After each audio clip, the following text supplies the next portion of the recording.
podcast kami Ngobrol Cinta, ngobrol bareng akan lingkungan, cari inspirasi pariwisata. Nah, gini nih Om, Anggi mau tanya-tanya nih ya, mungkin banyak nih ya. Menurut Bang Iko gimana pemeran pemerintah dalam pariwisata di kota Situbondo ini?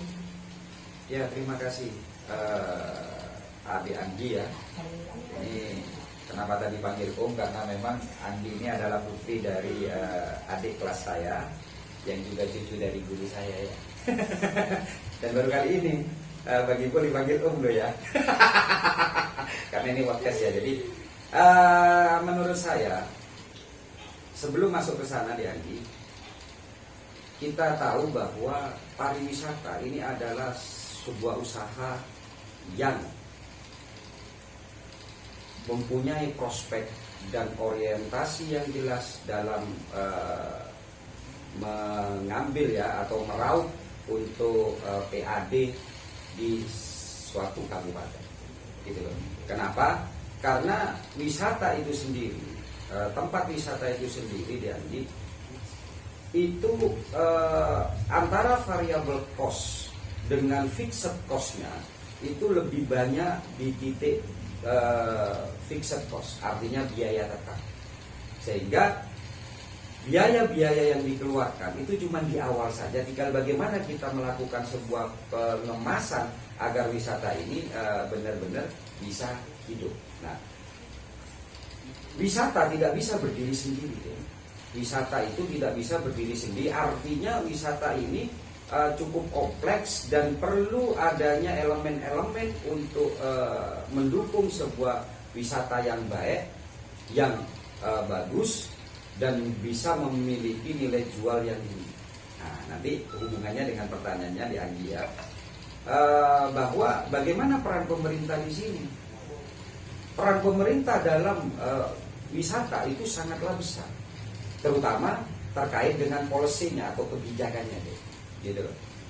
Ini peran pemerintahnya ya.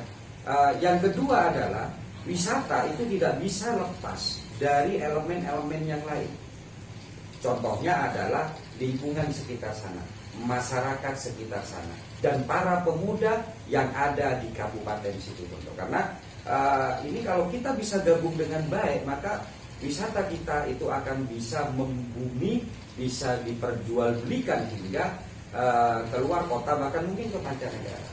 Nah, peran serta kabupaten, peran serta pemerintahan Kabupaten Situbondo ini menurut saya pribadi itu masih kurang maksimal, gitu loh. Kenapa? Satu kebijakan saja yang kurang diberikan oleh pemerintahan kita. Ini kita bicara tentang sebelum COVID ya, Dek ya. Nah, kalau kita bicara pada waktu COVID ini berbeda, karena ini bukannya tidak mau mengembangkan wisata, tapi memang ada aturan yang kita melarang untuk membuka beberapa tempat wisata. Nah, kebijakan pemerintah yang kurang menurut saya, dan ini bisa menjadikan evaluasi untuk kedepannya, yaitu bagaimana pemerintah daerah memperkenalkan wisatanya kepada warganya sendiri. Gitu. Ini yang sangat kurang. Nah, berbeda dengan pemerintahan yang sebelumnya ya, ketika saya masih sekolah, ini untuk melakukan sebuah promosi wisatanya itu tidak perlu menggunakan anggaran-anggaran besar, promosi-promosi besar hingga sampai keluar ya, misalnya ya sampai promosi yang lain. Tapi kebijakan atau polisinya itu melalui anak didik atau murid-murid. Nah, kalau dulu ya mungkin belum zamannya kamu, mungkin belum ada ya, belum ya. Kalau dulu kita ketika hari libur deh, itu SD itu diwajibkan namanya kita itu berwisata ke Pasir Putih. Aduh, nggak ada. Kagak ada kan ya. Lah di situ akhirnya jangankan orang luar, orang kita sendiri akhirnya tidak paham kan. Malah yang lebih teman-teman kalau saya lihat, karena ini sekarang sudah masuk di kaum milenial, itu justru wisata di tempat lain yang mereka kenal. Ponakan-ponakan saya saja ketika ditanya tentang wisata di Situbondo, mereka tidak kenal. Iya toh. Tapi kalau kita bicara tentang Malang, tentang Banyuwangi, loh iya. Padahal tempat wisata yang ada di sana dengan tempat wisata yang ada di Situbondo tidak kalah bagus. Situ Bondo sangat bagus karena potensinya cukup besar. Nah, kenapa di situ diperlukan peran serta pemerintah? Misalnya dinas pendidikan itu memberikan surat kepada kepala sekolah untuk datang dan mempromosikan tempat wisata kita. Nah, iya kan? Nah, karena kalau tempat wisata kita seperti Pasir Putih ini kan sudah masuk di BUMD, artinya pemerintah sudah tidak bisa masuk semua terkait dengan permodalan dan yang lain-lain karena ada aturan yang mengikat, tapi kebijakan pemerintah bisa melakukan melalui sarana promosi tersebut. Nah, coba kalau sudah anak SD semua datang, anak SMP semua datang di wisatanya sih. Insya Allah Situ Bondo akan menjadi tempat wisata atau tuan rumah bagi wisata Situ Bondo. Gitu loh deh, ya. Iya kan? Nah itu yang peran pemerintah yang kurang gitu loh. Jadi kita landai-landai saja lah karena ini acaranya jenengan gitu ya. Nah kalau acaranya Bang Ipul beda lagi ceritanya nanti. Begitu deh. Menurut Bang Ipul, Bang Lai. Ya.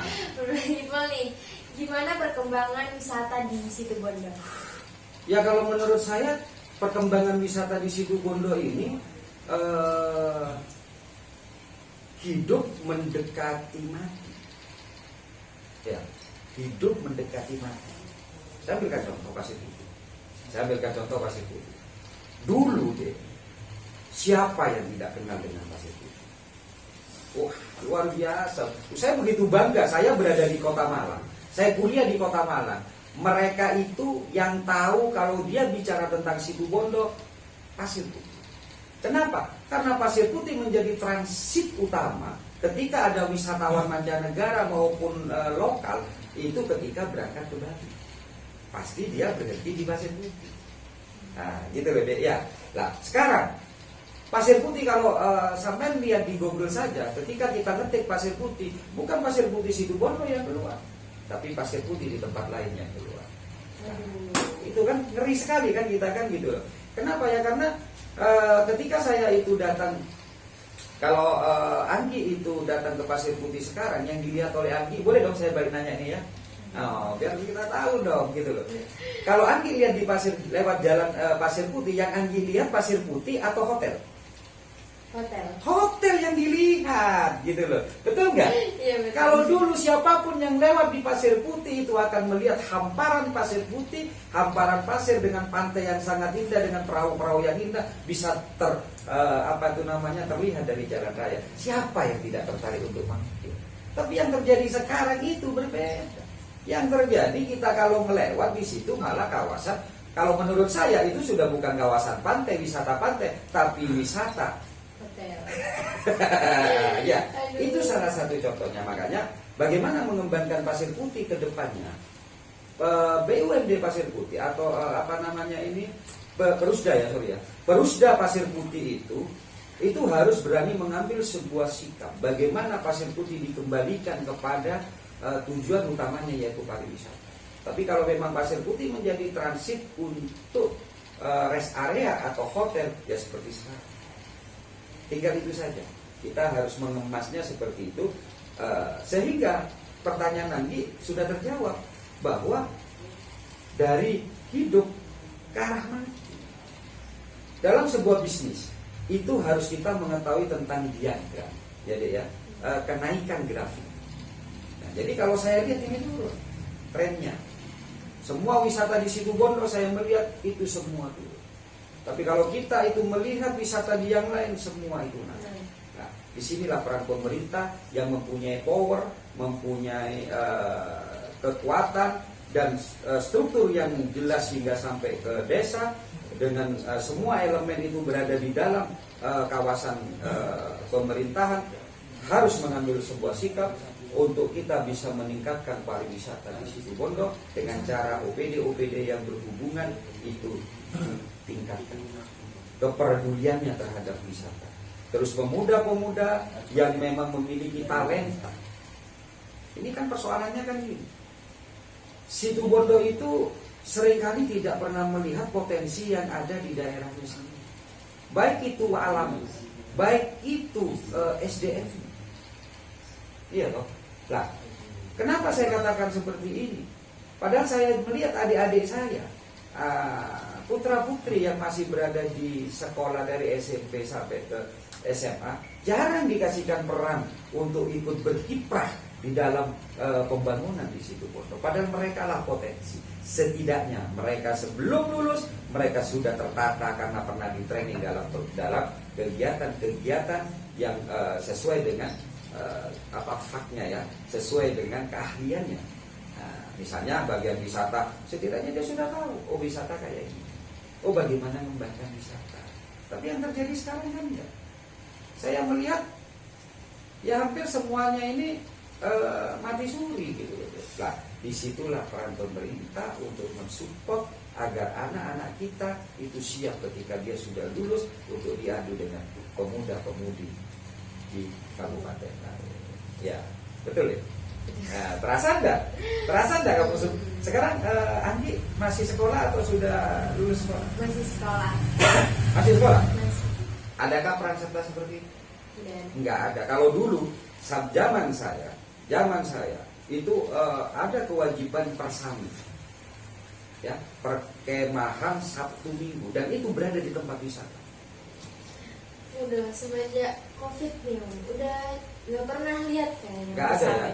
Bahkan pernah. sebelum Covid pun saya jarang saya ngelihat malah yang ada di Pasir Putih itu Kebanyakan itu orang luar malah. ada di dalam sekolah. Nah, ya kalau Covid sih kita nggak bisa karena ada beberapa aturan yang memang diterapkan oleh pemerintah gitu. Tapi sebelum Covid juga kebanyakan sepertinya di dalam Sama kan di dalam sekolah aja tidak pernah keluar ya untuk kita mengekspor kekayaan alam yang ada di Situ Bondo. Padahal Situ Bondo ini luar biasa indah. Kalau sampai Situ Bondo ini tidak bisa menjual kekayaan alamnya dalam artian sebagai tempat wisata, ini adalah kesalahan yang luar biasa. Kenapa? Secara geografis Situ Bondo itu berada di dekat laut, bertepi laut dan berdinding gunung. Nah, iya toh. Padahal wisata yang di luar sana malah mereka menciptakan. Menciptakan. Sedangkan kita oleh Allah sudah diberikan tempat untuk kita hanya tinggal mengelola saja. Wisata alam, contohnya yang mencari gunung-gunung. Para para pecinta alam. Lah Situ Bondo udah saya jauh-jauh. Karena Situ Bondo itu bertepi laut atau pantai dan dia berdinding gunung-gunung. Kan luar biasa kekayaannya. Ya, tinggal peran serta pemerintah dalam upaya peningkatan kegiatan-kegiatan yang sudah ada dimaksimalkan.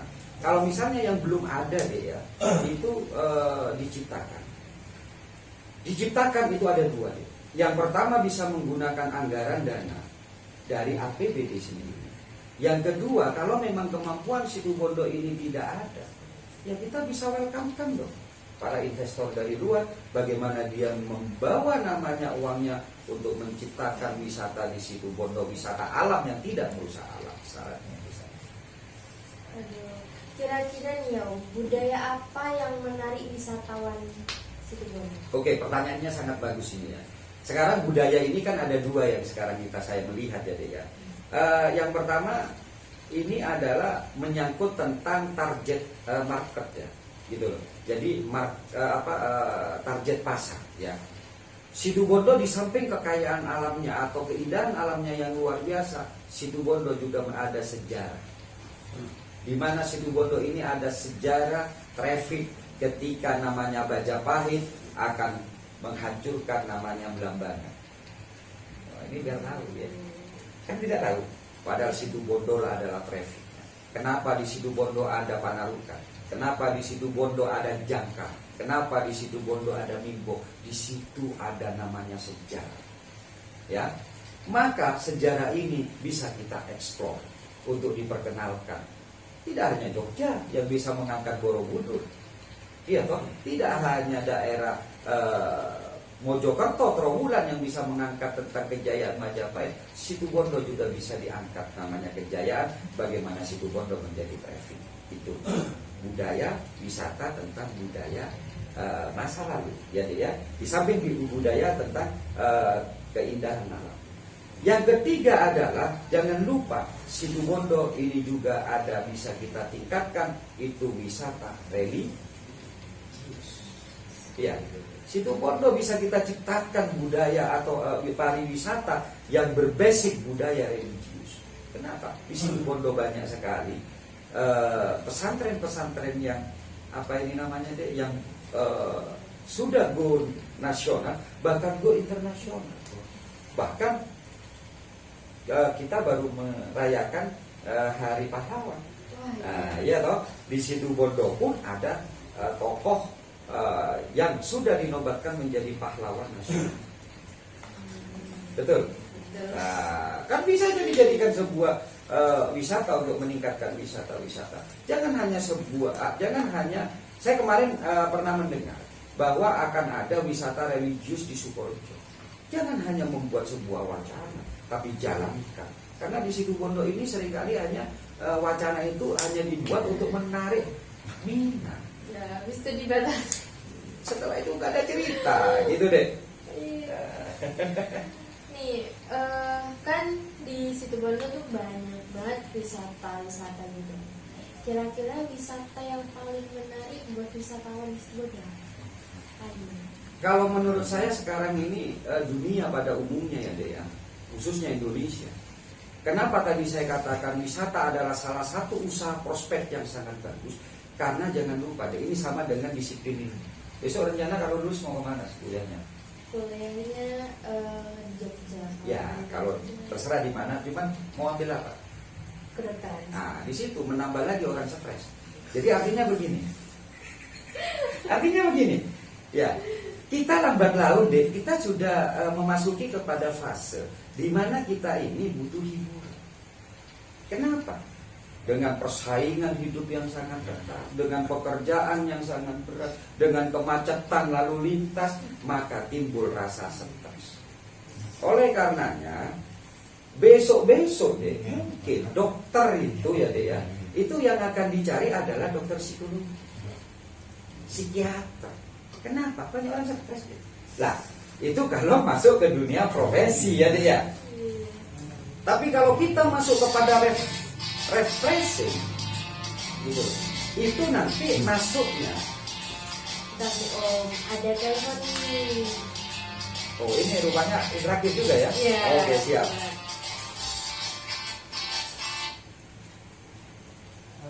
Halo, assalamualaikum. Halo. Waalaikumsalam, dengan siapa? Oke, Rama dari Jember. Ada yang mau ditanyakan? Apa?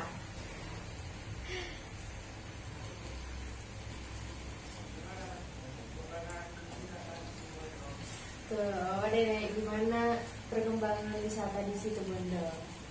Oh, apalagi mungkin sekalian aja di dia. Sekalian dong, ada lagi Mungkin ada mungkin? lagi. Gak ada. Oh, enggak ada. Oke, tadi sudah saya jawab ya bahwa perkembangan wisata di situ Bondo itu hidup mendekati mati. Ya, kenapa? Karena memang faktanya masyarakat situ Bondo lebih suka dan lebih menarik untuk kita itu datang. Ya deh ya, keluar kota. Ya, termasuk saya, mohon maaf ini ya, saya sendiri ini selesai masa PPKM, saya justru banyak keluar kota. Kenapa? Karena promosi di luar kota itu sangat bagus daripada promosi yang kita dengar di situ Bondo. Makanya tahun kunjungan wisata TKW tahun 2019 saya katakan pasti gagal. Kenapa? Karena dia disoriented.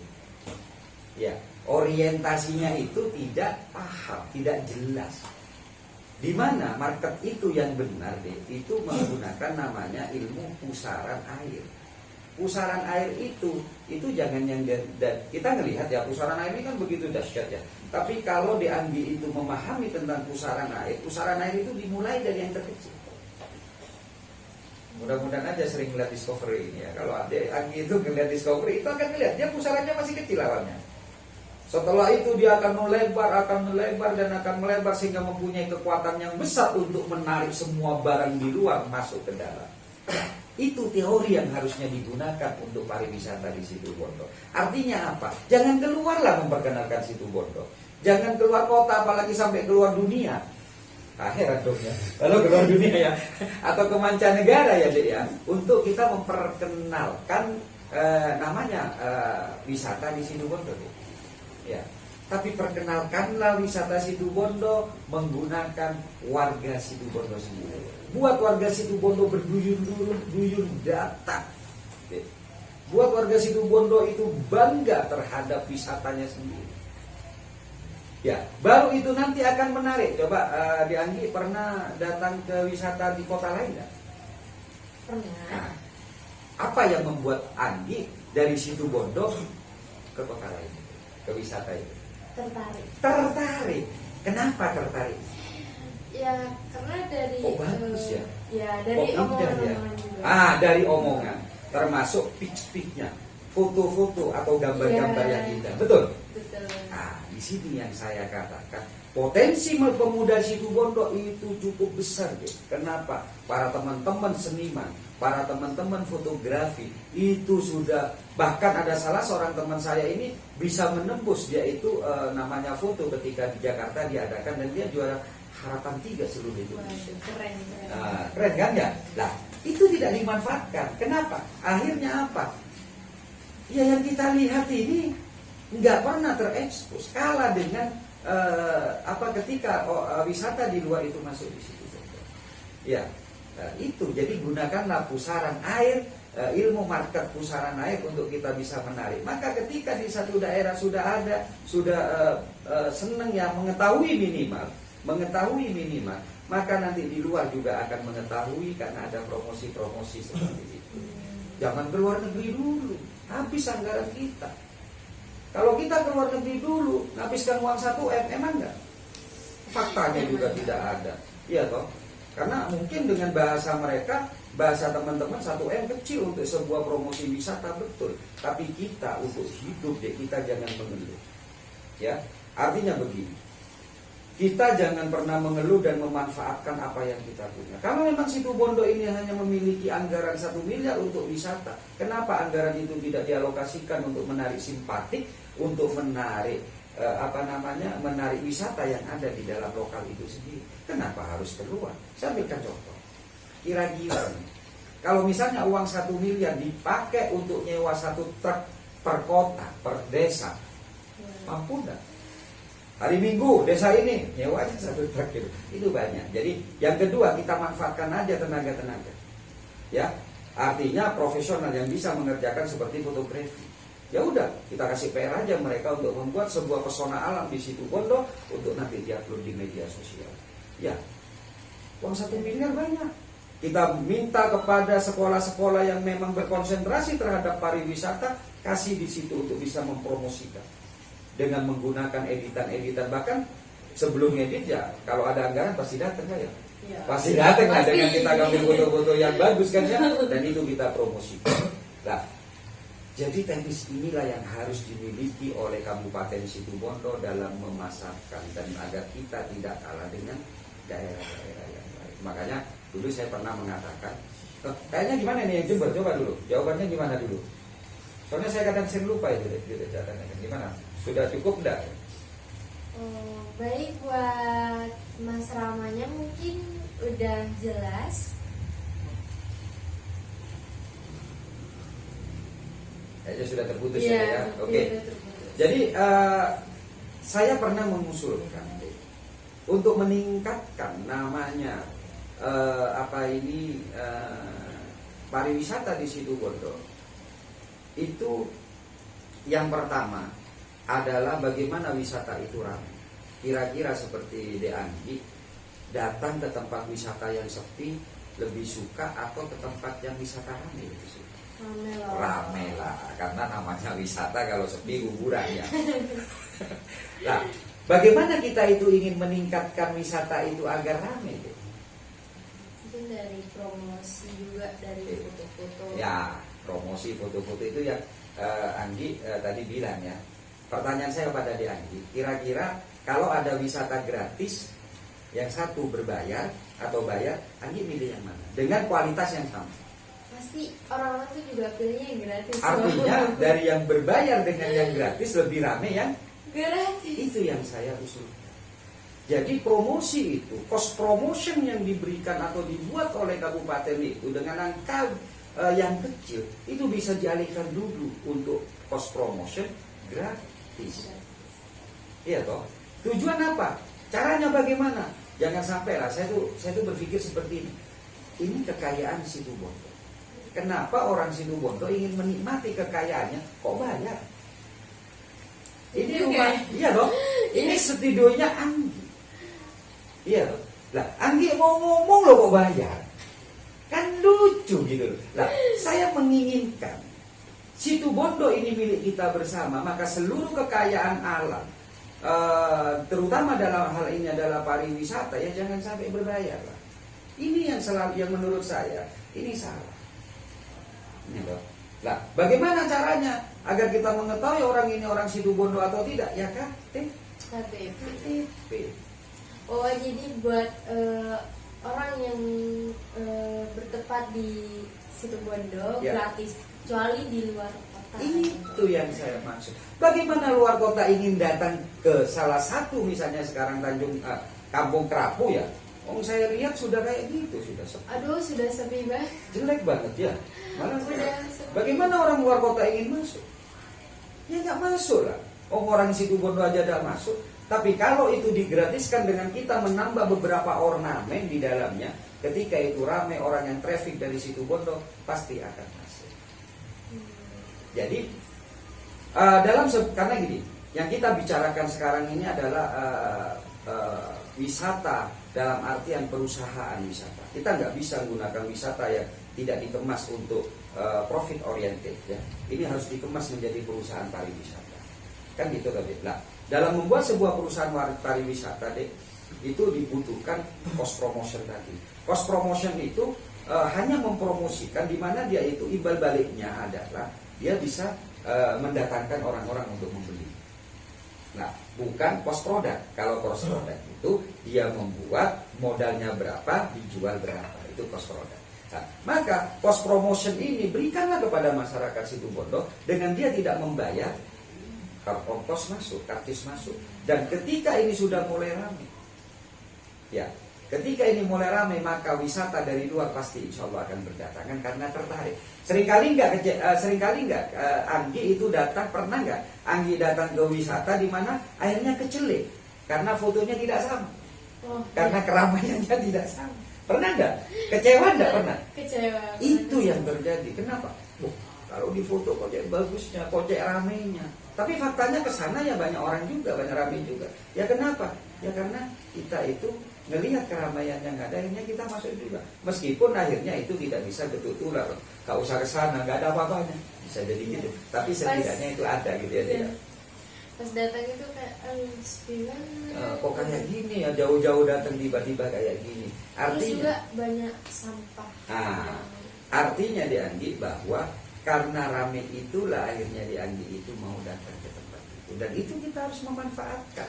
Jadi harus sensitif kita terhadap pariwisata dan promosi ini harus ada. Nah, selain itu bagaimana untuk meningkatkan kosnya ketika kita rame, kita buat aja banner-banner atau tempat-tempat iklan. Dapat uang kita sudah? Dapat nggak? Kira-kira kalau di Anggi menjadi manajer marketing dalam sebuah perusahaan produk itu mau menaruh iklan di tempat yang sepi apa tempat yang ramai? Tempat ramai. Tempat ramai. Dengan seperti itu akhirnya cost itu masuk. Yang kedua adalah syaratnya ya Dek ya. Ya ini tinggal kerjasama saja lah bagaimana mengesahkan. Apakah Bang Ipul, apakah kalau kita masuk ke wisatanya gratis saja? Ya enggak lah, mereka bayar, tapi bayarnya satu menggunakan kuota. Apa syaratnya? KTP serahkan ke loket, ya toh. Dia datang, pulangnya dia harus menyetor namanya foto yang sudah diupload di Facebook. Keren kan? Kan mudah kan? Dan saya yakin kok tanpa itu pun orang sekarang ini, ya mohon maaf ini ya, sekarang ini kan orang banyak lebay. Ada di kandang ayam saja, ada di kandang sapi, kadang-kadang dia foto. Padahal di backgroundnya kandang sapi. Apalagi di sebuah wisata yang indah. Malah tidak diminta pun dia akan setor. Tapi ketika itu menjadi sebuah syarat, misalnya satu orang 10 kali upload. Ini Pak, saya sudah upload. Oh iya, ini KTP-nya. maka secara otomatis itu akan ter-up. Bahasa kita kan akan ter-up ya, akan naik bahwa kawasan tersebut itu ramai, akhirnya diperbincangkan di jagat raya dunia maya. Kan gitu. Ya namanya kita berpromosi kan, mungkin Ayu pernah juga ngambil sebuah produk di mana produk itu dulu 10.000, tapi sekarang kenapa kok jadi 50.000? Ya kan? Kan bisa. Ketika itu sudah rame deh, ketika itu sudah dilirik oleh saudara-saudara kita yang dari luar kota, uang ngalir. Betul nggak? Betul. Nah, kan gitu. Contoh seperti Ayu dulu buat Facebook pertama, sepi lah. Yakin sepi. Tapi ketika Ayu mulai berpose, berfoto, diupload, wah yang banyak. Sama dengan pariwisata. Ya, ilmunya sama, kuncinya itu sama. Sepakat? Iya toh? Nah, jadi selain orang luar datang, dia yang bayar, yang kita ambilkan untuk dia mempromosikan kawasan dan tempat-tempat kita. Yang ketiga adalah kita harus bekerja sama dengan para teman-teman atau pemuda-pemuda yang punya kreasi yang luar biasa seperti fotografi. Apa contohnya? Kita ambilkan spot-spot tertentu yang dimana itu miliknya para fotografer itu, bukan luar kota. Iya toh? Kita ambil spotnya yang bagus, misalnya kalau di Kampung Kerapu itu ada spot yang bagus yang itu, dan yang lain boleh foto biasa tapi dia pakai spot yang bagus. Karena dia punya keahlian, dia memfoto dengan baik, maka apa? Jangan jual fotonya, tapi jual film. Nah dari sana ada pajak untuk para fotografer dapat duit. Warga seneng karena nilainya murah, misalnya per foto cuma 5.000 atau 2.000, itu pun dia pakai memorinya sendiri, tinggal nyolokkan saja, jual aja misalnya 5.000, 25.000. Nah, fotografer tidak luas, tidak kalong. Kenapa? Karena memori sudah dibersihkan, Dan apa yang difoto ini insya Allah akan lebih baik daripada foto manual. Betul kan? Betul. Nah, dan itu yang akan diambil kemana? Apalagi sekarang tuh zaman-zamannya orang main TikTok. Lah, apalagi itu yang betul, yang sudah punya lah. Jadi gini deh, ini sebuah konsep saja, konsep bisnis, karena saya orang entrepreneur aslinya. Saya itu kalau ada orang mengatakan Bang Ipul itu pergerakan, saya lebih suka saya dikatakan saya orang entrepreneur karena saya pebisnis. Gitu. Jadi ilmu bisnis itu sesungguhnya sama di mana-mana, caranya itu sama. Gitu. Cuman yang membedakan itu seringkali orang ini bisnis A dengan bisnis B, dia lupa dengan cara. Ya kayak orang pacaran. Nah, orang pacaran ini kan caranya sama. Kalau yang A seperti ini, yang B seperti ini, tidak mungkin lah yang A ini bilang sayang, yang ini bilang kamu jelek. Tidak mungkin. Semuanya itu sama. Tinggal kita menerapkan saja bagaimana caranya kita bisa mempromosikan wisata, kita bisa mempromosikan produksi di Bondo. Kira-kira nih Om, apa kendala yang paling berat kayak menjadi kendala utama pengembangan industri wisata? Mayoritas yang berada di produk wisata itu mayoritas orientasinya hanya orientasi diri sendiri. Dia orientasinya bukan orientasi bagaimana mengembangkan wisata situ Bondo itu lebih baik. Artinya yang penting saya sekarang sedang menjabat, ya saya sekarang mendapatkan uang. Ya, gitu. Dia tidak akan pernah berpikir bagaimana ketika saya lengser dari jabatan saya, apakah saya bisa memberikan penghidupan kepada yang meneruskan akan lebih baik, ataukah mereka akan terbebani hutang kita. Contohnya Pasir Putih. Pasir Putih itu ketika pergantian namanya direktur itu mewariskan namanya hutang 600 juta rupiah. Pariwisata loh. Nah, iya kan? 600 juta rupiah. Makanya tadi saya katakan pariwisata kita antara hidup ke mati. Nah, saya nggak tahu audit yang terakhir ini, hanya saya mendapatkan informasi dari direktur yang sekarang ini. Alhamdulillah dia sudah bisa nyauri ya, sudah bisa membayar uang 600 karena penghasilannya itu sampai ke 900 juta, sudah bisa nyauri. Nah, ini yang harus dilakukan. Yang pertama adalah isi orang-orang yang memang punya kompetensi dan punya jiwa ingin berbakti. Banyak orang berpikir gini, ini untuk di Ayu juga. Sampai ngomong di Ayu, di Anggi. Karena anak buah saya juga jilbaban gitu. Wah ini les ini, waduh kurang ajar ini. Jadi lu aku sampai ngomong. Jadi gini, apa itu namanya? Wisata itu harus diisi dengan orang-orang yang memiliki keinginan, bukan hanya dia itu punya kepandaian tapi dia juga punya keinginan untuk membuat sesuatu yang beda. yang punya nilai sehingga ada sebuah peningkatan yang signifikan dari yang sebelumnya menjadi yang ada sekarang. Tapi kalau selama itu diisi oleh orang-orang yang hanya berorientasi untuk mengenyangkan dan mengayakan diri sendiri, maka itu tidak akan bisa terlaksana. Yang kedua, peran serta pemerintah daerah. Peran serta pemerintah daerah ini sangat vital, terutama tentang polisinya, tentang kebijakannya. Bagaimana OPD-OPD itu bisa bekerja membantu, meskipun itu tidak ada hubungan yang dekat dengan pariwisata. Dengan cara apa? Ya buat aja ada sebuah kebijakan di mana orang-orang itu minimal dalam lingkup anak buahnya itu punya kewajiban datang ke tempat wisata tersebut. Ya, kita tidak bisa ngajak orang lain sebelum mereka datang ke tempatnya, sebelum orang kita yang memakmurkan tempat wisata tersebut. Yang ketiga, ajak gandeng peran serta masyarakat, baik dari pemuda, pemudi, tokoh agama, tokoh masyarakat untuk ikut mengambil peran di dalamnya, terutama orang-orang yang memiliki profesi, ya deh ya, yang itu ada hubungannya dengan wisata. Contohnya fotografi, contohnya para seniman. Buat stage tertentu yang dimana itu seniman itu bisa mengambil sebuah peran di sana. Itu ya. Tahu Jogja Project? Yang nyanyi di Pendopo Lawas? Oh iya, tahu. Sekarang jadi terkenal. Iya. Iya kan? Kenapa? Karena dikasih tempat di sana. Iya toh. Sehingga ketika saya ke Jogja, saya kuliah di Jogja 1 tahun. Kebetulan istri saya juga di Jogja. Selama saya kuliah di Jogja dan saya beberapa kali datang ke Jogja, saya tidak pernah datang ke namanya Pendopo Lawas. Gak pernah saya datang. Saya paling banter ke Malioboro. Ya karena tidak ada yang menarik di situ. Ya, makanannya ya sama, kita makanan di emperan Malioboro juga sama. Namun ketika project Jogja Project ada, pengamen Jogja tampil di sana, maka ketika saya datang, tujuan saya ke Malioboro bukan lagi saya cangkruk di sana, tapi saya akan datang ke Pendopo Lawas. Itulah sebabnya kenapa di setiap wisata harus ada stage yang diisi oleh seniman-seniman di situ Bondo, terutama adik-adik kita, terutama anak-anak SMA, anak-anak SMP, yang itu perlu ada tempat wadah untuk mengelola vokalnya tarinya sehingga dia bersemangat. Nggak latihan terus tapi tidak pernah manggung, itu adanya malas kan dia. Tapi ketika dia latihan terus manggung, itu semangat. Jadi akhirnya apa yang terjadi? Dari bahasa pariwisata kita bisa membentuk namanya sumber daya manusia, calon-calon sumber daya manusia yang nanti akan siap, itu akan lebih unggul daripada sebelumnya. Dari bahasa pariwisata akhirnya kita bisa melihat nanti potensi-potensi yang lain seperti teman-teman fotografi, teman-teman seniman. Akhirnya dia juga bisa mengekspor dirinya sehingga bisa menjual hasil karyanya baik ke lokal maupun interlokalnya. Jadi itulah yang menyebabkan Situbondo akhirnya pariwisata hidup enggan mati tidak mau.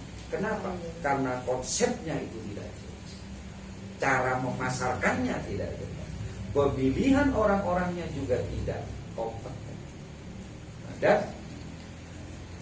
pemerintahan daerah dalam hal ini yang diwakili oleh Pak Bupati itu harusnya itu memiliki orientasi bagaimana dia ketika memimpin memiliki nilai yang baik. Ada catatan sejarah yang tertoreh. Pariwisata, ketika pariwisata di Situbondo hidup segan mati tidak mau, itu jangan langsung menggunakan kebijakan penawaran yang kemarin ditawarkan. Apa? Bubarkan Perusda Pasir Putih. Iya. Ini kan tidak cari solusi. Padahal Pasir Putih adalah ikon kebanggaan kita sejak dulu. Belum ada tempat wisata yang lain, Pasir Putih sudah ada wisata. Terus tiba-tiba ada sebuah keinginan untuk membubarkan Perusda Pasir Putih. Kan ada ya? Ada sudah sekarang mulai dikembangkan. Perusda Pasir Putih mau dibubarkan. Hah? Terus mau jadi apa ikon Situbondo? Ya mohon maaf deh. Gitu deh, mohon maaf. Ikon Situbondo ini yang masih bertahan dari dulu hingga sekarang, meskipun sudah mulai redup, itu hanya Pasir Putih. Pasir Putih. Yang dua ada, cuman yang dua saya tidak berani nyebutkan karena ini channelnya kamu deh. Yang dua itu ya ada di selatannya, di selatan sana itu ikonnya Situbondo itu loh ya, pasti paham lah karena itu selalu saya kembangkan. Nah, Tinggal itulah sekarang dengan terus tiba-tiba itu mau dibubarkan.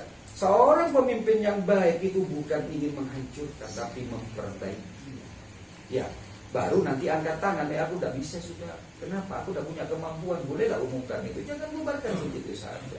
Karena apa? Bagaimanapun Pasir Putih banyak memiliki orang yang mengais hidupnya itu di pasir. Ya, pedagang-pedagang, terus para nelayan yang itu ya, kan banyak itu deh kapal ya, banyak lah. Jadi mudah kok memperbaiki Pasir Putih, mudah dengan satu syarat, tidak bisa seorang direktur saja yang bisa memperbaikinya tanpa sokongan dari pemerintah. Maka pemerintah itu harus hadir untuk meningkatkan wisata di situ. Tanpa itu ini hanya sebuah isapan jempol belaka. Gitu deh ya. Iya. Tapi tuh kadang Anggi tuh dengar dari teman-teman kalau Anggi ngajak tuh kayak, ayo kita ke sini gitu, ayo kita ke sini. Pasti tuh jawabannya ya sama gitu. Apa sih biasa-biasa aja gitu. Biasa-biasa aja. Ya fasilitasnya mungkin itu aja gitu. Gak ada perubahan ya? Ya bosen gitu. Nah. Terus kira-kira fasilitas apa yang harus dibenahi di wisata sebelumnya? Sebuah perusahaan, ya, ini sebuah perusahaan saya katakan secara umum dulu, dan ini ada di dalam apa itu namanya di dalam kabupaten, di dalam pariwisata ini sama prinsipnya. Seorang pengusaha itu bukan lagi dia berbicara apa yang dia inginkan, tapi dia harus berbicara apa yang kalian inginkan. Ya, makanya seorang pengusaha yang baik terutama dalam pariwisata itu dia harus memikirkan masyarakat situ untuk apa sih? Budgetnya berapa sih? Kan gitu toh. Loh, itu yang harus dipikirkan, bukan karepnya kita lah. Tapi persoalannya begini, seringkali yang ada itu adalah kenapa sih tidak diadakan peremajaan? Ya karena hasilnya mayoritas digunakan tidak berorientasi kepada kemajuan pariwisatanya. Tapi yang dia pikirkan, saya sekarang mobil saya apa, besok harus ganti apa. Itu yang terjadi. Nah, maka jadi ya, kalau boleh saya sarankan, tahap awal, ini bagus pertanyaannya. Tahap awal kita harus tahu apa yang mereka ingin di dalam kawasan tersebut. Terutama saya bicara di sini adalah wisata yang berada di dalam pegangan atau naungan dari Pemkab. Ya, kan kita juga banyak wisata-wisata yang pilihnya pribadi. Saya tidak bicara di situ karena di situ akan lebih canggih daripada yang punya Pemkab. Dari yang Pemkab itu yang kurang. Contohnya Utama Raya. Pernah ke Utama Raya? Pernah. Di belakang sekarang luar biasa. Ya, luar biasa indah banget. Dan saya jujur aja saya kaget. Beberapa tempat wisata yang saya datangin di apa ini namanya di beberapa kota, bahkan Ancol pun sekalah dengan itu. Lalu saya waktu itu ada temen yang ngajak ke sana malah. Gitu. Ini di mana Nah, gitu? iya, kan? Kayak heran. Itulah. Berarti kalau kamu masih menanyakan ini di mana buat story, nah itu juga misalnya Ayu itu menjadi bagian marketing, oh berarti alamat harus dikasih tahu. Ya, gitu loh. Jadi seorang pengusaha itu harus melihat apa sih keinginan mereka. Maka yang penting yang pertama adalah Ayu tadi menanyakan. Anggi menanyakan itu apa itu namanya, bagaimana depannya? Buat aja kuesioner. Ya, jangan ke orang luar lah, ke anak sekolah. Apa yang diinginkan tempat wisata ini, kekurangan apa, kasih tahu di situ. Setelah itu, setelah kita dapatkan, maka itu kumpulkan. Ya, buat ranking mana yang paling bagus. Setelah itu kita menghitung budget. Jangan memaksakan diri, hitung budget. Kalau memang di sana hanya dibutuhkan tempat selfie yang baik, ya buat. Betul, apalagi anak zaman sekarang tuh dikit-dikit TikTok, dikit-dikit story Instagram. Betul, makanya saya katakan mudah lah, kalau menurut saya itu sangat mudah. Karena tinggal bagaimana pemerintah ini, terutama OPD yang membawahi menaungi itu betul-betul memahami caranya dan libatkan siswa-siswa, karena mereka lebih canggih daripada kita. Kenapa?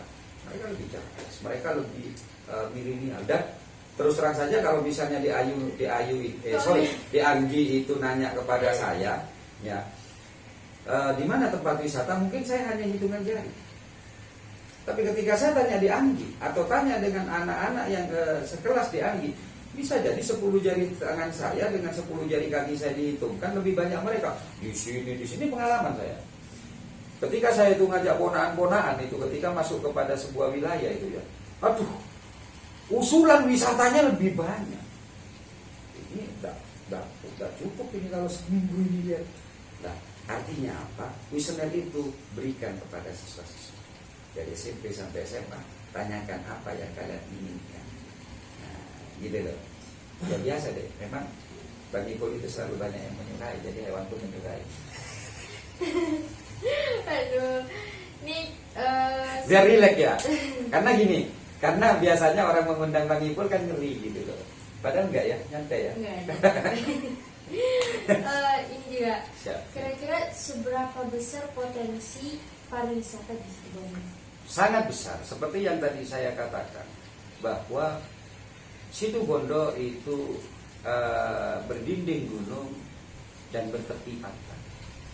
Ini sangat besar.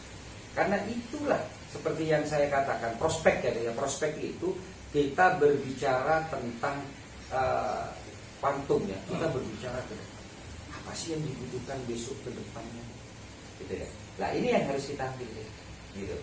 Kedepannya kita ini butuh banyak tempat refleksi, butuh banyak tempat rest area. Dan Situbondo memiliki semua, tinggal kita bagaimana membentuknya. Bahkan seringkali justru ya mohon maaf ini justru bukan pemerintah, misalnya dinas pariwisata yang menimbulkan sebuah tempat wisata murah meriah tapi bagus, tapi justru masyarakat dan para kaum milenial kayak Anggi ini. Contohnya apa? Kampung Kerbau. Siapa yang menemukan? Ya, netizen dan para tiktoker itu kan yang menentukan. Nah, ternyata di situ ada kampung yang menurut mereka, menurut teman-teman itu sangat indah. Iya, bagus karena pas sunset gitu. Nah, dan itu tidak pernah ditemukan oleh pemerintah. Kenapa? Karena dinas yang berada di bawahnya itu tidur. Dia tidak pernah mengeksplor apa kekayaan wisata yang ada di situ. Gitu loh dia. Sangat bagus untuk wisata. Dan boleh dong saya promosi sedikit lewat channel ini. Terutama para investor wisata di luar kota Situbondo datang ke Situbondo, lihat Situbondo. Situbondo masih memiliki banyak tempat yang bisa itu dieksplor, gitu ya. Datang ke Situbondo, tapi jangan lupa kalian datang hanya uangnya yang datang, biarkan warga Situbondo yang bekerja, biarkan warga Situbondo yang melakukan sebuah kegiatan-kegiatan di mana kegiatan itu nanti bisa menghasilkan kepada perusahaan yang Anda bikin. Begitu. Kayaknya takut ini ya. Oke, itu deh promosi saya deh. Terus nih, bagaimana menormalisasi pariwisata di Situbondo pada masa pandemi yang hampir selesai? Sesungguhnya pandemi ini kalau kita bisa kemas, di tempat-tempat lain wisata sudah mulai dibuka. Sesuatu hal yang sudah pernah stagnan. Hal yang pertama dibutuhkan adalah promo. Ya, promo. Promo ini yang harus pertama yang dibutuhkan. Nah, saya kok jadi tertarik sedikit dulu. Bagaimana? Kenapa? Karena kalau sudah stagnan kan mulai banyak yang melupakan. Di mana kira-kira tempat, maka itu perlu dihidupkan. Artinya ini kembali lagi ke awal, ada promosi, promo wisata. Nah, caranya mudah saja. Kalau memang cara saya tidak bisa dikerjakan untuk mengadakan promosi, ya ambil aja kepada tiap sekolah untuk memberikan promo gratis agar mereka datang ke tempat sana dengan fasilitas yang diberikan gratis kepada mereka. Dengan seperti itu hidup. Sudahlah, percaya dengan saya. Para netizen terutama usia Andi ini itu lebih memiliki semangat untuk mempromosikan daripada sekelas saya, gitu, iya kan? Oh, malah bisa-bisa yang diupload bukan hanya di Facebook, Instagram diupload, TikTok juga diupload, YouTube juga diupload, bahkan history history dari WA juga terupload. 5 tempat media sosial pengembangan sudah Anggi upload semua. Kalau ada 10 Anggi, berarti kan ada 50 yang dipromosikan. Kenapa harus menggunakan biaya miliar-miliar? Sangat mudah, sangat simpel. Karena kita memanfaatkan apa yang sekarang menjadi trending. Jadi perusahaan seperti itu deh. Sama dengan saya misalnya perusahaan baju. Saya tidak boleh memikirkan saya, tapi apa sih yang disukai sekarang ini oleh customer saya, itu yang harus dipikirkan. Makanya yang visioner itu pasti ada. Ayo kalau bisa melihat, Anggi kalau bisa melihat di YouTube itu kan ada apa itu namanya, meminta nasihat kepada kita untuk kita memberikan masukan kepada Facebook kepada. Itu yang harus dilakukan. Jadi mendekati promosi seperti sekarang ini harus ditentukan. Ada sepertinya ada telepon lagi nih.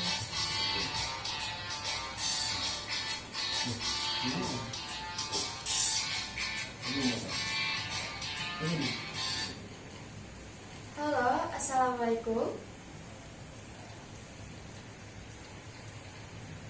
Kok nggak ada ya? Halo, assalamualaikum.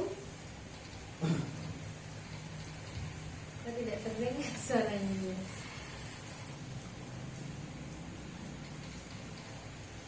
Sebentar. Nah, masih karena ini bagus ya, ini diperlukan. Saya suka dari tadi ada beberapa penelpon, artinya tema ini cukup menarik rupanya untuk channelnya Yanggi ini ya. Halo, assalamualaikum.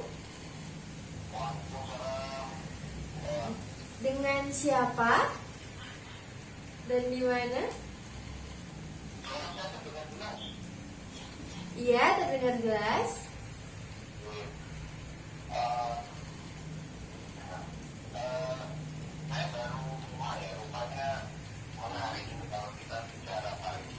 Wah, luar biasa.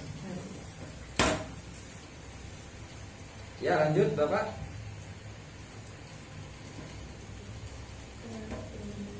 Halo.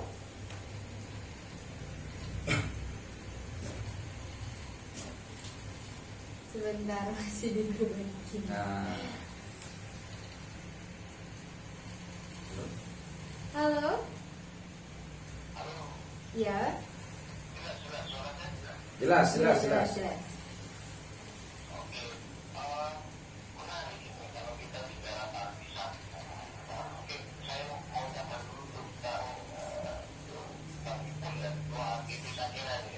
Siap. Selamat malam Bapak.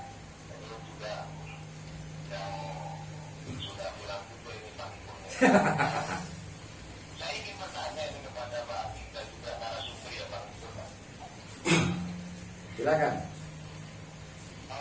Menarik berbicara pariwisata, terutama di Situbondo. Tadi saya sedikit menyinggung saja bahwa pariwisata di Situbondo ini rupanya masih bukan apa namanya? Tidak mau ya? Ini saya bicara dengan bupati yang punya rencana untuk membubarkan dua destinasi wisata yang ada di Situbondo. Betul. Antaranya adalah Pasir Putih, Tarogong, dan Banongan, Tarogong. Iya, betul.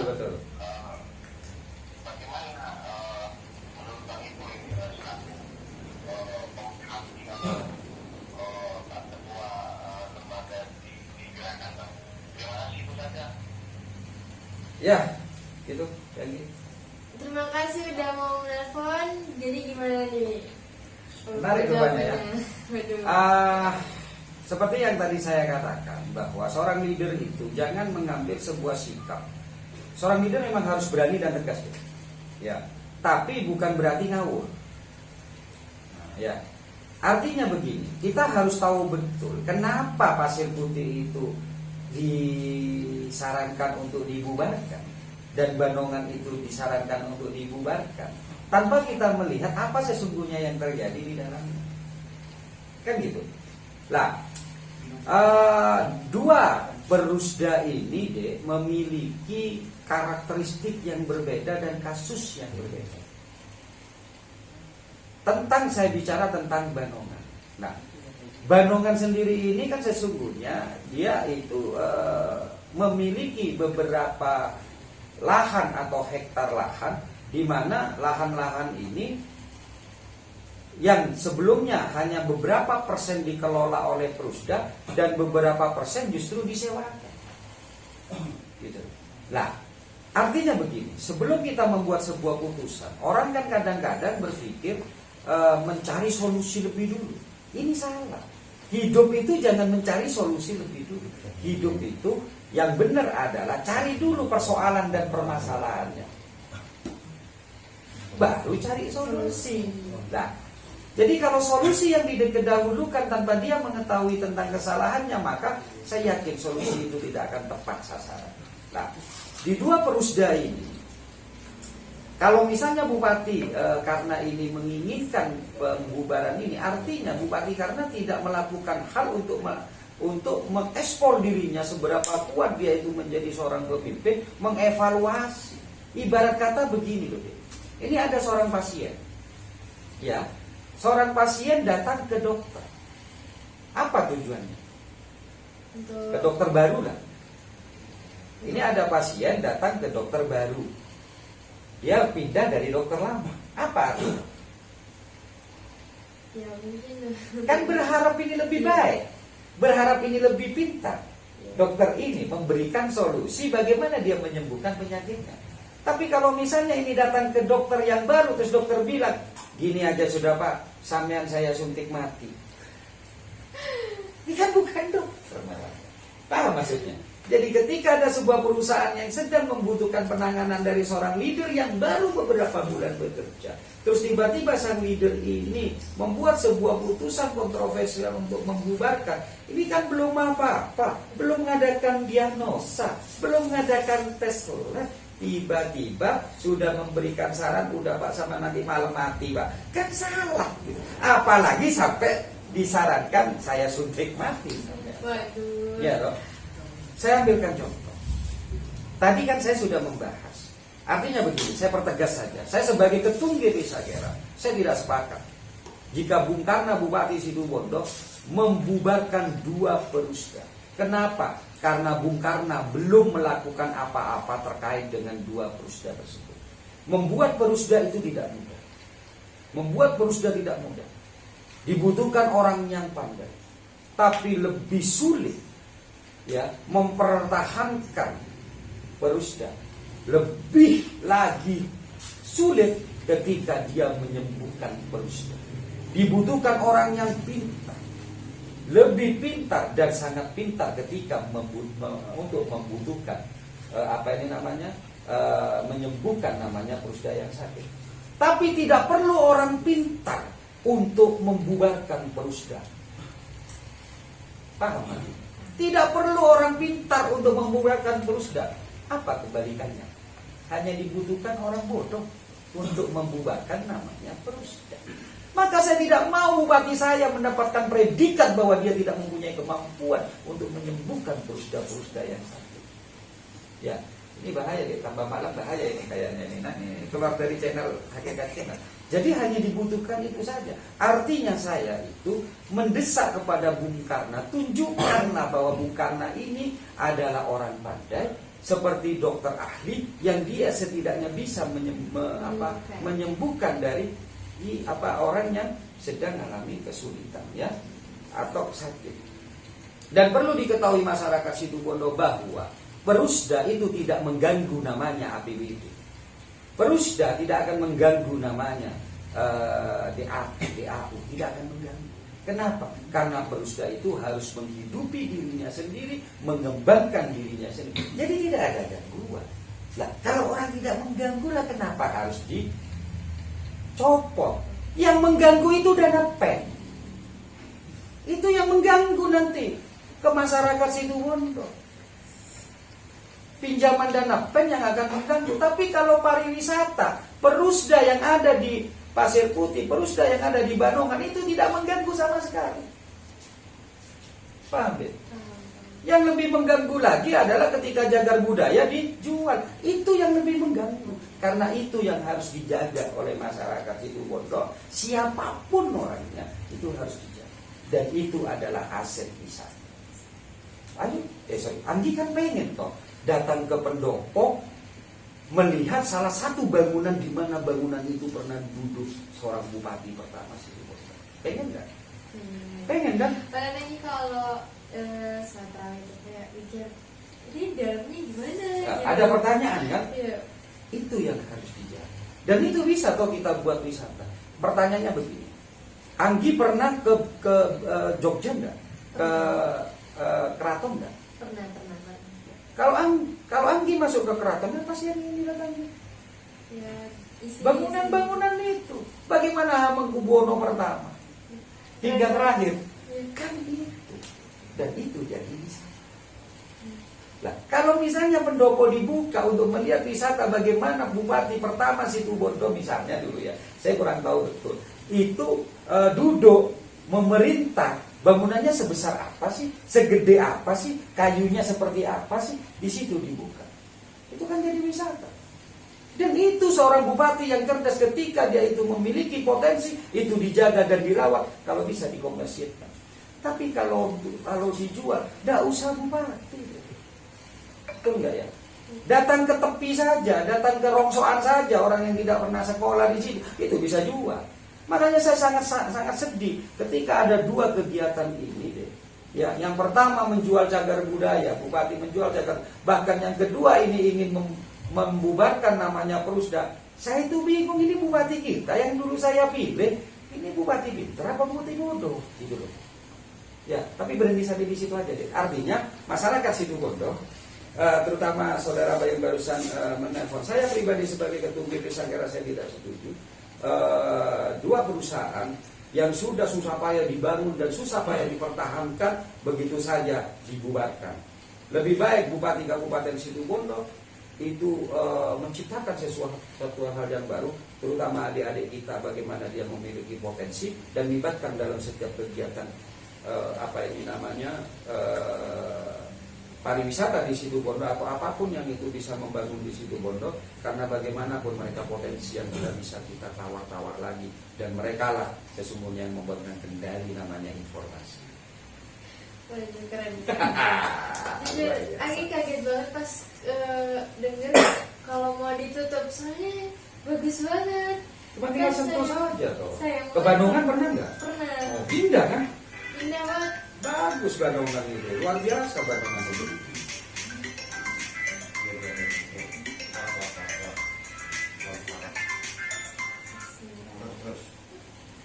Nah, jadi padahal gimana ya, wisatanya itu bagus banget kan, sayang banget kalau ditutup gitu. Itu mau ditutup, mau dibubarkan.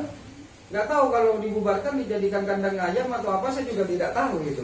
Padahal keren banget gitu. Terus juga Anggi lihat banyak wisata luar yang datang ke situ. Betul.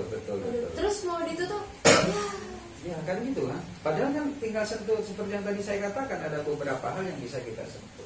Libatkan para siswa, ya gratiskan lah. Kalau bisa itu dana promosi yang 1 miliar gunakan untuk sewa mobil lah ya, untuk SMK ini, SMP ini, untuk datang ke sana.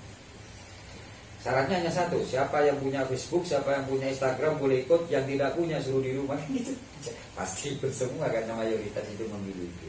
Karena sesungguhnya teman-teman kalau sejaman saya itu mereka, yang penting teman-teman kumpul, terus ini ada wisata yang dibuat untuk kenang-kenangan bagaimana kita pernah ada di situ. Syukur-syukur kita libatkan mereka dalam memikirkan bagaimana cara solusinya. Karena seringkali banyak sekali orang-orang itu memandang rendah ya, menyepelekan ke para siswa dan siswi, padahal mereka itu memiliki potensi. Karena apa? Fresh mereka masih dipikirkan. Ya, coba tanyakan, suruh datang, ayo apa kira-kira di sini persoalannya, suruh catat. Insya Allah mereka akan lebih fresh. Kenapa? Karena tidak mikir ngutang gitu loh.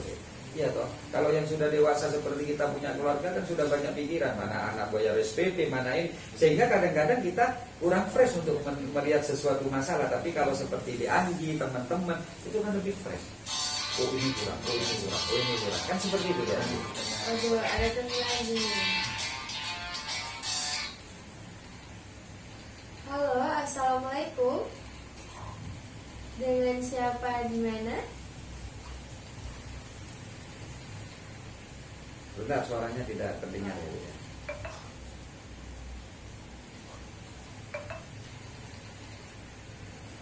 Sebentar.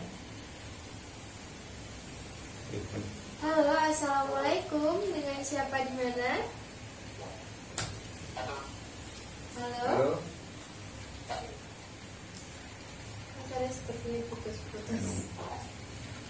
Halo. Halo. Ya, dengar Bapak. Dengan Bapak siapa Bapak?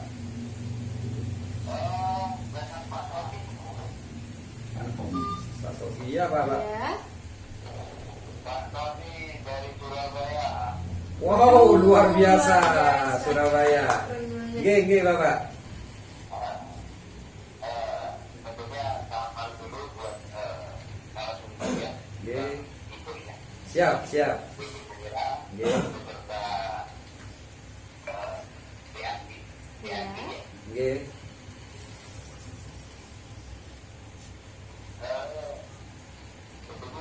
Tentunya saya sangat suka sekali dengan ajaran ini. Alhamdulillah. Saya menerima koordinasi, bergabung dan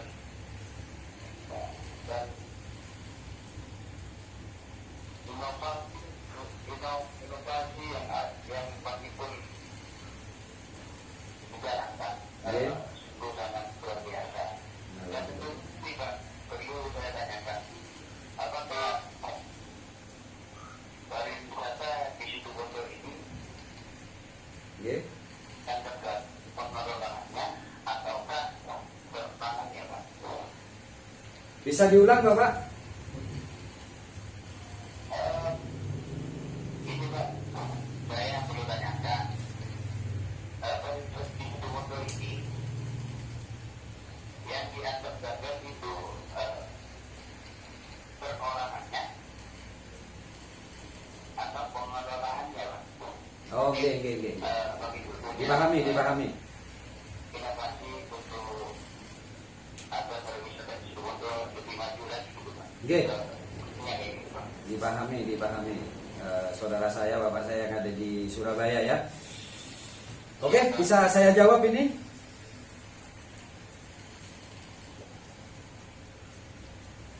Ada pertanyaan tadi bahwa pariwisata di situ Bondo itu kegagalannya di mana? Apakah perorangannya atau pengelolaannya? Kalau menurut saya pribadi, ya kalau menurut saya ini sangat kompleks yang ada di soalan pariwisata. Kalau kita bicara tentang Pasir Putih dulu ya, kalau kita tentang bicara Pasir Putih dulu, makanya tadi saya mengatakan bahwa kita tidak bisa mencari sebuah solusi tanpa kita mengetahui adanya masalah itu. Masalahnya di mana? Kan begitu. Lah, yang perlu dilakukan adalah kita harus melakukan evaluasi penuh terhadap namanya Pasir Putih. Kita mulai dulu ya. Kita mulai dulu dalam sistem pembukuannya, administrasinya. Apakah Pasir Putih ini itu ada kebocoran? Dari administrasi itu baru akan melihat nanti sumber daya manusianya yang ada di sana. Kan begitu. Nah, ketika kita masuk kepada administrasi ternyata sudah benar, tentang anggarannya sudah benar, peruntukannya sudah benar, maka kita baru menguji nanti terkait dengan tingkat inovasi dari sang direktur. Kan begitu. Nah, sang direktur ini punya nggak inovasi untuk kedepannya seperti apa? Karena kalau misalnya ini sudah benar administrasi, tapi dia tidak punya inovasi, kan akhirnya dia bingung memanfaatkan dana ini untuk apa, memanfaatkan ruang, tata ruangnya untuk apa. Akhirnya ya menjadi sia-sia, nanti Pasir Putih akan dibuat menjadi apa. Gitu loh. Kan begitu. Lah, baru kita masuk setelah kita rangkum semua, dievaluasi semuanya itu, baru kita nyari solusi di mana sesungguhnya letak dari kekurangan adanya pariwisata. Dalam hal ini adalah Pasir Putih, misalnya saya ambilkan contoh pariwisata Pasir Putih, bukan Banongan dulu karena waktu kita tidak cukup ya. Karena Banongan sendiri saya menguasai juga, karena pada waktu itu saya ikut juga seminarnya ketika diadakan acara. Lah, baru ketika kita sudah mengumpulkan semua persoalan di sana, barulah kita nanti akan membicarakan tentang sebuah solusi, gitu loh. Karena begini, dari segi tata ruang saja, seperti tadi yang saya katakan, Pasir Putih sudah melakukan sebuah kesalahan besar. Ya, bahasanya adalah disoriented pariwisata. yaitu di mana yang dulu Pasir Putih terkenal dengan pemandangan wisata alamnya, yaitu berupa pantai yang indah dengan pasir putihnya beserta dengan perahu-perahu yang perahu-perahu layar, sekarang sudah tidak bisa kita kelihatan. Sudah disorientasi sudah. Sehingga akhirnya tata ruang yang diperuntukkan untuk wisata sekarang menjadi tata ruang namanya perhotelan. Maka di sini ini nantinya juga harus ada sebuah keberanian dari seorang direktur untuk membongkar beberapa tempat supaya terlihat pantai. Supaya terlihat, supaya terlihat tujuan dari Pasir Putih itu sendiri. Jadi ada titik orientasi dalam ketika kita itu membangun sebuah usaha. Saya selalu mengatakan pada teman-teman, hidup itu simpel. Sesungguhnya satu ilmu itu bisa digunakan untuk ilmu yang lain. Apa maksud saya? Ilmu satu itu digunakan untuk ilmu yang lain. Saya ambilkan contoh. Saya nggak tahu di sekolah yang sekarang ini ada nggak tata busana. Ada tata busana. Tata busana itu yang bisa kita perhatikan adalah di mana sih letak dari sang peragawan ini atau peragawati ini, letak yang akan kita tonjolkan, dan kita juga tahu di mana letak kelemahan dia.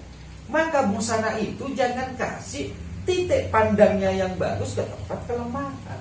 Maka ambil misal dulu ya, misal yang bagus, misalnya mata misalnya gitu ya. Ya udah, ornamen yang kita titik beratkan, kasih hiasan di sekitar mata dia. Maka orang akan melihat mata indah dia.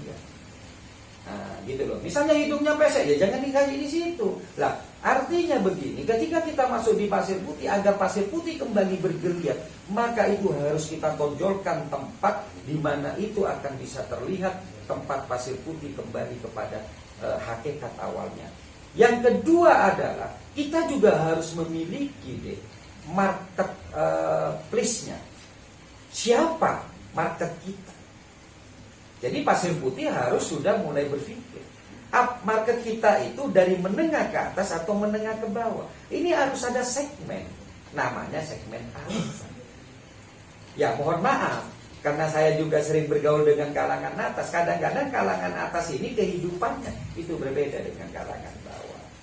Iya toh, kalangan atas itu cara duduknya, cara ngomongnya, sak makanannya itu berbeda. Maka Pasir Putih itu juga jangan hanya melihat pangsa pasar yang ada di bawah, menengah ke bawah, tapi pangsa pasar menengah ke atas itu harus dipikirkan.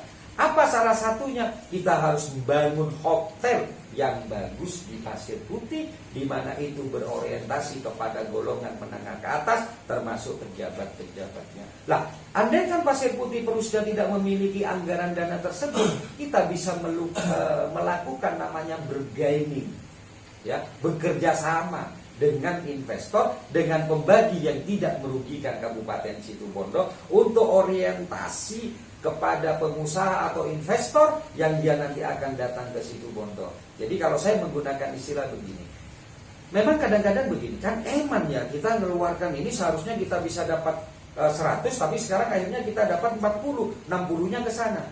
Dalam dunia bisnis, baik ini bisnis pariwisata maupun bisnis modern yang lainnya ini ada namanya tempat di mana tempat tersebut kita rugikan atau kita balance-kan, atau itu keuntungan sedikit tapi menarik keuntungan yang lain. Nah, gitu loh deh. Itu ada teori seperti itu. Jadi artinya biarkan Pasir Putih menjadi ikon bahwa Situbondo itu welcome terhadap namanya investor. Ya, buatkan tempat kalau indah, bangunan itu indah, meskipun itu bukan milik kita, sekelilingnya itu akan terasa indah. Betul nggak? Nah, jadi seperti itu deh yang harus dilakukan. Makanya kalau di sekolah itu, kalau dulu biasanya ada namanya satu kumpulan, kalau di film-film drakor itu kan ada grup-grupnya kan ya. Saya juga nonton juga lah, biar saya tidak ketinggalan zaman ya toh. Jadi ada dia itu sosialitas. Tujuan sosialita itu kenapa? Agar di sebelahnya itu juga merasakan nilai yang sama dari dia. Nah, jadi Pasir Putih kita buat seperti itu, ada 2 segmen. Saya pernah berpikir bahwa di daerah barat itu sesungguhnya cocoknya untuk segmen kelas atas. kita buat hotel-hotel mewah di situ, minimal lah itu masuk bintang 3 lah minimal. Jadi akhirnya tujuannya ini banyak. Kenapa saya katakan kita di sini mungkin rugi, tapi di sisinya ini yang kita untung. Dulu saya pernah berbicara dengan mantan direktur. Saya sepakat ketika mantan direktur ingin mendatangkan investor dari Malaysia, di mana itu akan mengemas itu saat itu pasport akan dikirim menjadi Dubai. Tapi saya tidak setuju kalau itu disentuh semua. Kenapa? Masyarakat Situbondo harus juga memiliki pasir putih. Masyarakat Situbondo juga harus menikmati pasir putih. Makanya buat 2 segmen. Segmen yang di sebelah timur itu segmen menengah ke bawah, segmen yang di sebelah barat itu segmen menengah ke atas. Tapi kalau itu semuanya akan disulap untuk menjadi Dubai pada waktu itu, maka di mana masyarakat Situbondo akan menikmati kekayaan. Gitu ya. Jadi sama tadi yang dari Surabaya itu Bimo kan? Gito ya. Jadi itu yang harus dilakukan oleh pemerintahan daerah sebagai komisaris pemegang saham di Pasir Putih. Tuh lihat dulu apa persoalannya. Baru nanti setelah melihat persoalan yang ada, baru nanti cari solusi. Jangan solusi. Saya tidak bisa mengatakan bahwa Pasir Putih ini bocor. Saya tidak bisa. Kenapa? Saya belum melihat namanya berapa pemasukan, berapa pengeluaran dan lain-lain. Nah, terus maksimalkan kalau memang tidak menggunakan apa yang saya sarankan, maksimalkan dan antisipasi kebocoran. Kebocoran itu tidak hanya berada di pihak manajemen, tapi kebocoran itu juga berada ada di pihak yang dimana pihak ini ada kebocoran yang dilakukan atau terjadi karena sistem yang salah. Contohnya aja pintu masuk. Kita lihat di Pasir Putih berapa tempat pintu masuk ke sana. Banyak, banyak. Dan ketika pintu masuk itu banyak, maka tinggal hanya orang tertentu saja yang sudah mengenal Pasir Putih, dia akan gratis masuk, yang lain bayar karena dia tidak tahu. Itu bisa terjadi kebocoran. Andaikan satu pintu masuk di Pasir Putih, insya Allah semua tiket itu akan masuk kepada kasnya Perusda. Tapi yang terjadi kan kayak gitu, semuanya ada yang lewat SDM, Sido Muncul 2, ada yang lewat dari timur, ada yang lewat dari Bayangkara itu ya, ada yang lewat dari Papin, akhirnya bagaimana untuk mendapatkan namanya dana dari tiket itu? Maka itu harus dibuat. Salah satunya yang paling penting adalah kembalikan Pasir Putih menjadi wisata alam berupa pantai, bukan berupa hotel. Itu saran saya, gitu deh. Dan Anggi juga mau ngasih saran nih Om, buat para wisatawan yang di luar yang masuk ke wisata gitu, jangan buang sampah sembarangan ya. Betul. Karena itu banyak banget. Begini deh. Ini yang sempat saya bahas. Makanya saya tidak setuju ketika ada orang mengatakan orang Indonesia itu pembos.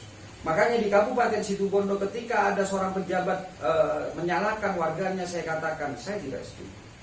Saya tidak setuju. Kenapa? Orang berdisiplin itu kadang-kadang karena sistem. Saya ambilkan contoh saja. Saya perokok. Ya. Saya ini tadi jujur saja saya cocok cuma 1 kali. Karena apa? Situasi tidak enak ya. Ya. Bukan berarti saya tahan tidak merokok. Tapi karena sistem yang DAYU buat di sini dan saya menghargai DAYU, akhirnya saya tidak merokok. Di Anggi ya, Di Anggi, akhirnya saya tidak merokok di Anggi. Iya toh. Sama ketika kita Anggi bilang apa itu namanya buang sampah sembarangan, itu karena sistemnya aja yang tidak baik. Ya juga kadang tuh di tempat wisata itu sedikit banget tempat sampahnya. Itu salah satunya, tempat pembuangan sampahnya, yang mengontrol juga peraturan yang ada dan ketegasan aturan. Sudah. Dada tegas. Aturan ada, tidak boleh buang sampah sembarangan di tempat wisata dengan denda 50.000.